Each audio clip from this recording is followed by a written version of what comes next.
Dieses Mal habe ich vor, euch 2 Osterdeko-Ideen im Glas zu zeigen und auch erst einmal herzlich willkommen auf meinem Kanal an dieser Stelle. Jedenfalls hat jetzt mein erstes Glas eine Höhe von 20 cm und der Durchmesser beträgt auch 20 cm.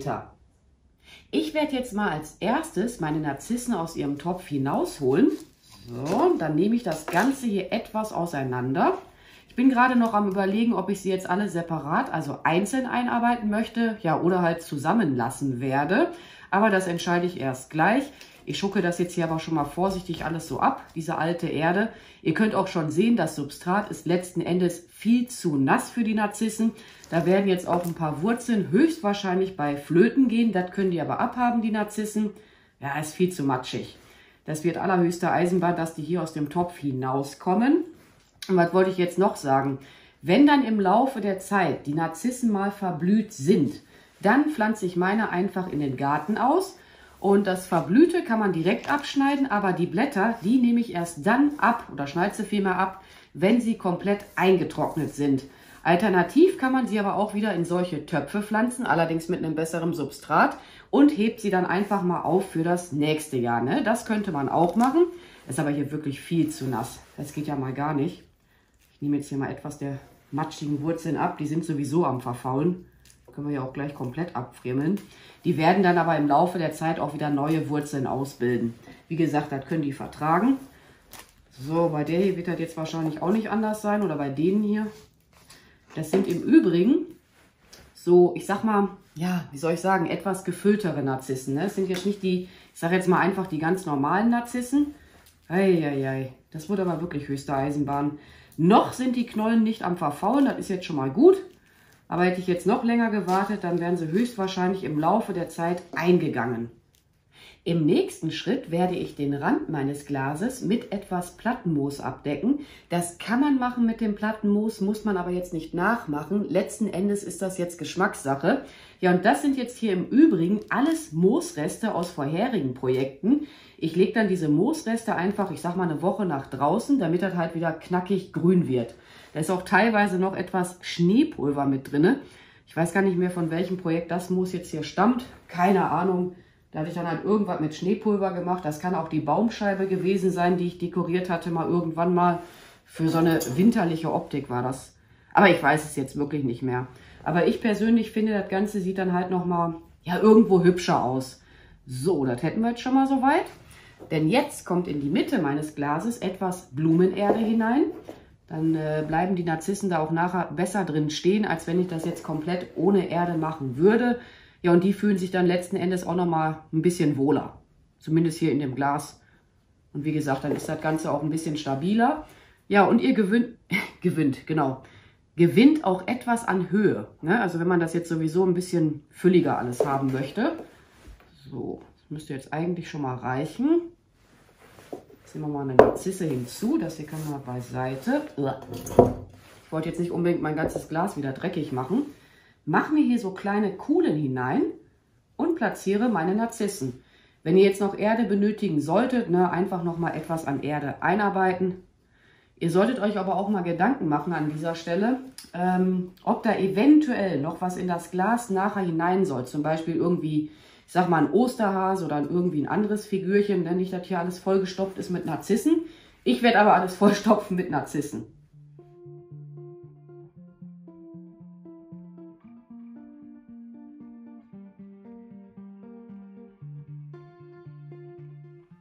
Die Zwischenräume bei den Narzissen werde ich jetzt auch mit etwas Plattenmoos bedecken. Ich persönlich finde, das Ganze sieht dann immer noch mal, ja, irgendwo schöner aus, als wenn man das jetzt einfach so frei lassen würde. Ach ja, und was ich euch noch erzählen wollte, ich sag mal so in etwa einmal die Woche erhalten die Narzissen bei mir mal ein Schlückchen Wasser. Letzten Endes kommt es auch immer darauf an, wie warm ist das jetzt bei euch in der Wohnung. Ne? Wenn man es jetzt, ich sag mal, eisig kalt haben sollte, dann muss man halt nicht so oft wässern, als wenn man jetzt beispielsweise, sagen wir mal, 25 Grad in der Wohnung hätte. Ich muss jetzt natürlich aufpassen, dass ich hier mein Glas nicht komplett dreckig mache. So, ein bisschen können wir aber noch. Ja, und dann kann man sich mal Gedanken machen, wie man das Ganze gerne weiter dekorieren möchte. Und man kann die Narzissen auch noch mal justieren, wenn sie jetzt wie bei mir auch krumm geworden sein sollten. Ich werde jetzt noch diesen Birkenzweig einarbeiten und eventuell kommen auch noch ein paar Heidelbeerzweige hinzu.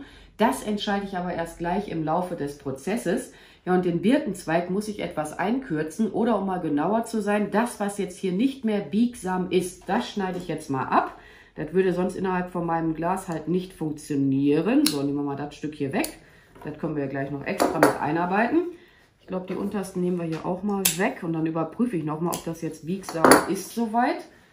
Mal vorher testen, ne? Nicht, dass ihr euch da gleich irgendwas kaputt macht. Ja, da kann auch ein Stückchen ab. Das hier ist auch noch zu dick. Ja, und jetzt muss man das Ganze natürlich auch etwas vorsichtiger einarbeiten. Nicht, dass man sich hier im schlimmsten Fall die Narzissen jetzt kaputt macht. Wir werden es ja hier gleich sehen, ob bei mir was abgebrochen ist. Wäre jetzt auch letzten Endes einfacher gewesen, mit so ganz, ganz kleinen Narzissen sowas zu erstellen. Da müsste man halt nicht so vorsichtig arbeiten. Ich hatte auch kurz darüber nachgedacht, ja, hier das hier auch noch mit einzuarbeiten. Aber ich denke, das wird dann auch soweit reichen. Meiner Meinung nach darf da auch mal ruhig etwas hinausspringen, also von den Birkenzweigen. Und dann wirklich halt darauf achten, dass ihr da nicht aus Versehen jetzt irgendwie knackt. Das wäre ansonsten ein bisschen ärgerlich.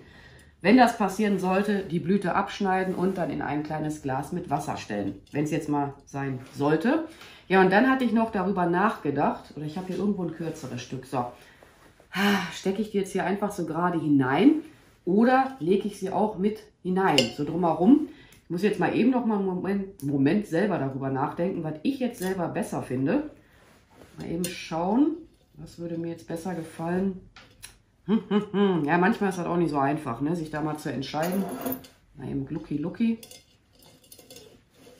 Ja, ich glaube, so ist cooler. Also wenn ich die jetzt hier so hineinstecken würde, ich weiß nicht, ist irgendwie so, also ich mag es jetzt nicht, aber letzten Endes ist das ja hier alles immer nur Geschmackssache. Und ja, mein Kanal repräsentiert ja letzten Endes auch meinen persönlichen Geschmack. Bleibt ja jedem selbst überlassen, wie er das Ganze machen möchte. Die Heidelbeerzweige, die können dann auch ruhig im Laufe der Zeit mal eintrocknen. Wenn man sie jetzt längere Zeit im Wasser belässt, dann sind sie auch so, ja, weiß am Blühen. Ich muss mal hier, ich glaube bei dem hier, ich weiß nicht, ob ihr jetzt sehen könnt, aber hier waren kleine Blüten mal vorhanden. Ich habe nämlich diese Heidelbeerzweige schon etliche Wochen in meiner Werkstatt. Ich kann euch gar nicht sagen, wie lange, aber auf jeden Fall schon lange. Und heute werden sie halt mal eingearbeitet. Man kann die auch gut verwenden hier für Tulpen im Glas, ne? Da kann man auch viele schöne Sachen mitmachen mit den Heidelbeerzweigen. Boah, was ein Wort. So. Okay, noch mehr Zweige werde ich jetzt, glaube ich, nicht einarbeiten. Mal eben überprüfen, wie ich das jetzt selber so finde. Der hier ist eigentlich schon meiner Meinung nach zu viel. Nehmen wir dich mal wieder raus. Nur dich hier lassen wir da drinne. So. Ja, das sieht doch schon mal ganz süß aus. Und jetzt kann man sich halt auch mal wieder Gedanken machen, ob man noch weiter dekorieren möchte. Aber ich finde, das Ganze kann ja jetzt auch noch etwas österlicher gestaltet werden. Für meine weitere Dekoration verwende ich nun Wachteleier und ein paar Federn. Ich werde aber die Materialien mehr am Rand des Glases einarbeiten, aus dem ganz einfachen Grund, weil ich muss das Ganze ja im Laufe der Zeit auch mal wässern. Ja, und wenn dann die Federn nass werden würden, dann verkleben sie halt. Das sind jetzt auch Federn und Wachteleier, die sind jetzt schon ein paar Jahre alt. Wenn man die Sachen halt vorsichtig abbaut, dann kann man die immer wieder aufheben für das nächste Jahr. So viel will ich da jetzt auch gar nicht mehr einarbeiten. Und danach ist das Glas dann auch, ja, ich sag mal, ready.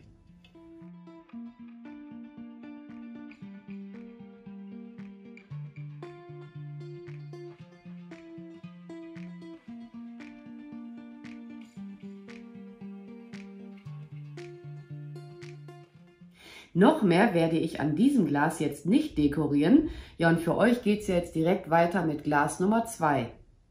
Das zweite Glas hat jetzt in meinem Fall eine Höhe von 41 cm und der Durchmesser im oberen Bereich beträgt 22 cm.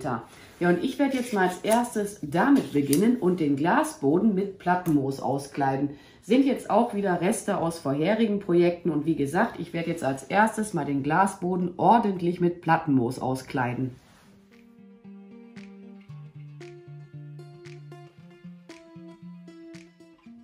Im nächsten Schritt werde ich etwas getrocknetes Schleierkraut einarbeiten.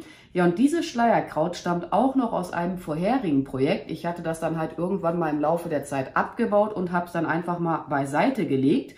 Ihr könnt aber auch genauso gut dafür dann, ich sag mal, frisches Schleierkraut verwenden. Ich muss meins jetzt gleich noch stellenweise ein bisschen einkürzen, wenn es halt noch zu lang sein sollte, wie das hier zum Beispiel. Und dann stecke ich das jetzt einfach in mein Moos hinein. Ist jetzt so eine Art Upcycling vom Schleierkraut. Ich mache hier immer so kleine, ich sag mal so kleine Sträußchen mache ich mir mal daraus. Kürze die halt noch ein bisschen ein. Und dann, ja, Schakka, für euch geht es jetzt, was wollte ich jetzt sagen, für euch geht es jetzt schneller weiter.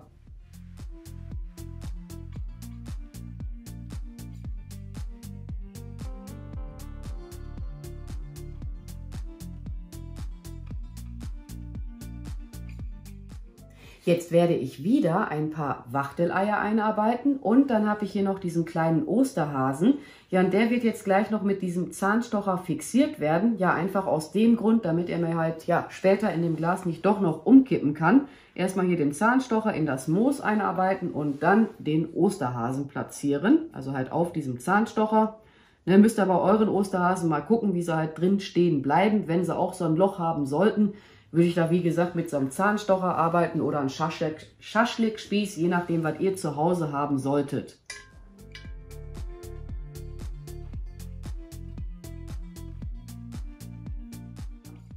Ich denke, mein Glas ist bisher ganz niedlich geworden und dann werde ich jetzt mal als nächstes diesen weiß angesprühten Ast einarbeiten. Den hatte ich seinerzeit einfach mal mit weißer Sprühfarbe eingesprüht. Und ich werde auch mal die Sprühfarbe mal mit in die Videobeschreibung eintragen, damit ihr halt wisst, womit ich immer arbeite.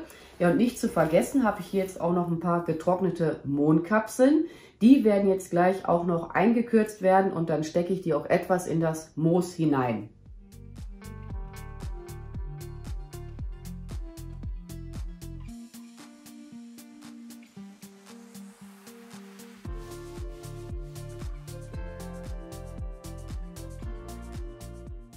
Mit meinem zweiten Glas bin ich nun auch soweit fertig. Noch mehr werde ich daran jetzt nicht einarbeiten.